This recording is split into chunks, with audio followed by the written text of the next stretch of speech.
It's not a movie for everyone. It's not a straightforward, entertaining movie. It's a movie for those that like to think. It's like a thinking man's action movie. If you're just going for a thrill and the action, you're going to be sourly disappointed. As the expression goes, you are your own worst enemy. And it's an exploration into that. So it's what the psychiatrists call the ego. It's what religionists call Satan. It's trying to kind of fuse all those different concepts together. Got it?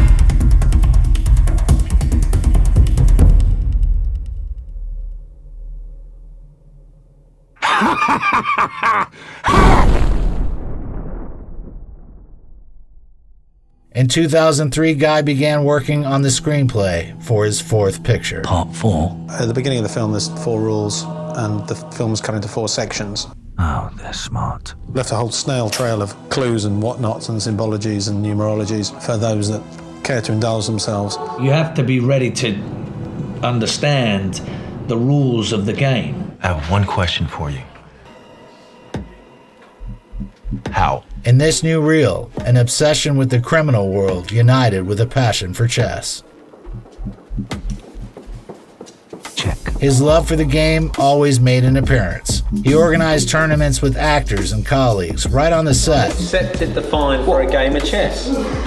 Each game's a fine, is it? Oh, I'll buy that. No, that sounds fair, that. Chess is the ultimate game in terms of board games. I can't think of anything that as rewarding as a game of chess. It just covers everything. Well, the whole idea is that you are playing chess with yourself. Hence, chess is such a kind of good metaphor, such an efficient metaphor.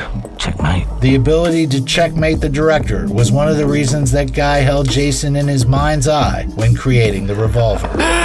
You might. I'll give that one to you. A kind of interesting guy. He owes me a lot of money, and because he owes me a lot of money, I let him burn off those debts by working for me, and I don't pay him anything. Other than that, I think he's a good actor too, so I like him. I've been your friend forever, since the beginning. Toughest moment is getting that fucking Guy Ritchie to pay his debts when he loses at chess. He just won't pay up. He just won't accept the loss. That, I have to live with that. Well, I don't like Jason. I'd like to make that clear now. I think he's arrogant, terrible chess player, and he thinks he's funny. Funny, wild, and clever. You really are. After a few years of hardship and his first movie flop, Ritchie's signature style changed. Black humor was replaced with gore, and parallel storylines with mystery and suspense. It was a conscious decision, but it's also sort of impossible not to make this kind of a concept dark to a degree, because it is, by its very essence, kind of serious. Funny you should say that. It lent itself to being a more thought-provoking and I suppose inevitably a more serious film because of that. Don't be a smartass. The director had pictured Mickey Rourke playing the antagonist, but he declined, preferring to star in Domino. Then Guy offered the role to Ray Liotta, who agreed to film as soon as he read the script. Where's your pride? Where's your pride? Where's your pride?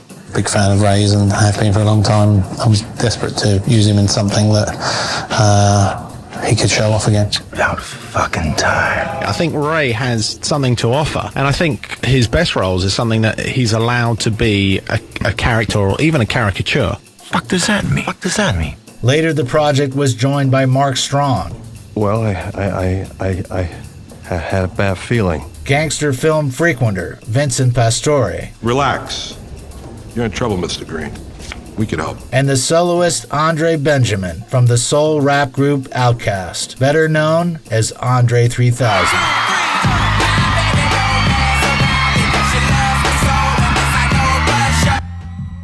I ain't playing you again. As they drew the storyboard, Guy had an original idea. When I first wrote the script, there was a whole animation section, and then Kill Bill came out, and so we parked up our animated section. In the end, the film had some unusual animation, but only as a stylistic emphasis. From my perspective, it's a format that has become stagnant to a degree, filmmaking, and I think a director's job is to keep challenging that format. While getting ready for the picture, Matthew Vaughn offered Guy the director's chair for the crime thriller Layer Cake. Yes! Fucking please? Well, when I read the book, originally it was going to be for Guy Ritchie to direct. The picture fit Ritchie's taste and genre, and he seriously considered it, but then decided to focus his energy on Revolver. Had two choices inside. For lack of time in finding a new candidate, Matthew directed Layer Cake himself. I thought he might put some volatile psychopath on the job. The industry is full of people that always give you a reason why you can't do something. And I've learned if you don't listen to them, you normally actually do things much better. This turned out to be the start of a respectable career. Afterward, he made Kick-Ass, X-Men First Class, and the Kingsman trilogy.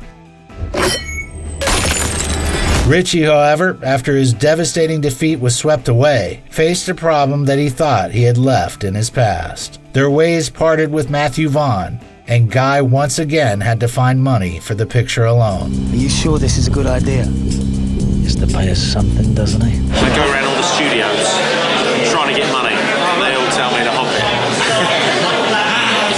In a very polite way. Finally, the company Eurocorp, as well as Luc Besson himself, agreed to support him. Faith in Guy's return to cinema outweighed the risk of failure. So in September of 2004, Guy took the director's chair once more. You know, we'd be there on set, and he'd go, look, we've got some new sides, boom, and he'd write them in, and it's like constant work in progress with him, you know?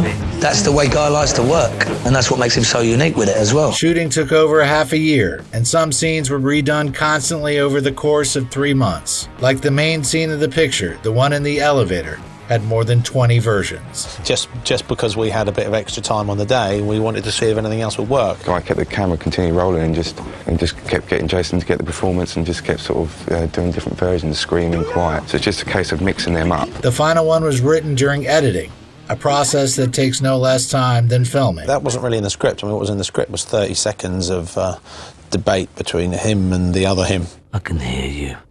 What? I can hear you. If you can ingest what's going on, then it explains everything. The film is about the lift scene. They're new, I'm old. I say they go. I say you do. Once you understand what's going on, then the scene's interesting. But if you don't understand what's going on, then it's just a geezer shouting himself in the lift. And I'm not sure how long you can tolerate a geezer shouting himself in the lift. Still here, Jake. How long have I looked after you? Speaking of editing, it's worth mentioning the scene where Mark Strong's character has a shootout in an apartment building. Well, that's quite a lot to do with DP, Tim Morris-Jones, who I've worked with on a couple of occasions before. And we needed 2 days to shoot it, and we only had 1 day. Because I was in two minds about whether we should commit to that particular format or whether it should be more traditional.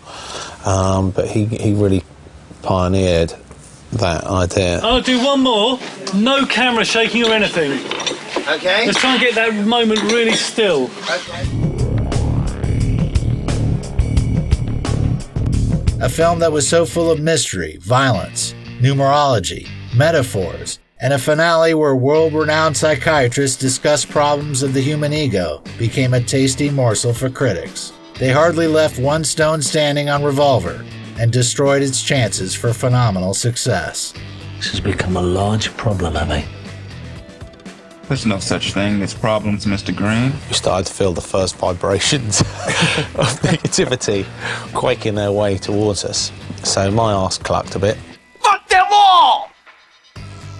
Do I look like I'm afraid? That's essentially why the movie's, it's a very simple movie, but it's funny how many people come out and go, that's too complex to understand. Oh, okay, that's enough. I've taken a fair amount of a kick in on this one because it was, what is this movie all about? And I don't understand it, therefore you must be an idiot. No one can accept that.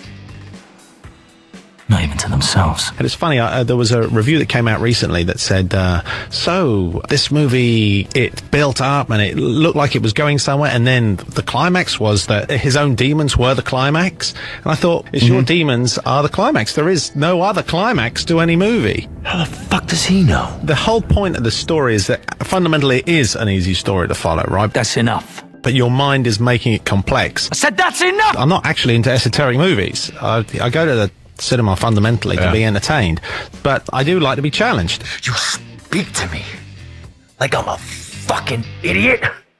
Guy's fourth film made £87,000 in the British box offices. I want my money back, Paul. And only 2 years later premiered worldwide. It barely made $6 million, and even though the budget of the film is unknown, it was undoubtedly a bust. Shut your fucking mouth! I couldn't, there's nothing that I would have changed. There's nothing I would have changed. And I mean, you know, it's by far a film that I'm happier that I've made than any other film I've ever done. Do you understand? Yes. You better.